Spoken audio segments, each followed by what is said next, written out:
And yeah, I think data science it's a broad term, but that at the core of technology and the internet, it all comes down to data and how that data is leveraged and understanding that data to the point where now you hear so much about AI and I kind of see that as just the old careers of data scientists or data warehouse or analytics is really now just advancing to be more artificial intelligence because that's all just based on training a system to understand that data and start to make certain assumptions based on that. Well, I mean, that's exactly it. It's training models. And when you were talking about cleaning the data, flattening the data, I see lots of people, even developers, perform aspects of data science. But in my world for IoT, there is the whole analytics, the looking into it, crystal ball type stuff, and AI just helps find those patterns faster. Yep. But I think there's a very reductive aspect of data science that is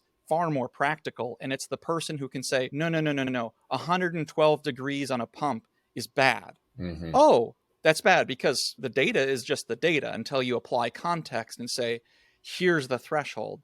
Yep. That's how the motor vibration monitoring analysis can predict when a motor is going to fail because they had people who understood how to find those readings, set the baselines, tuned the algorithm, and now you can hook a little device onto any pump, let it run for 30 days, and it's going to tell you it's going to fail within the next 24 hours.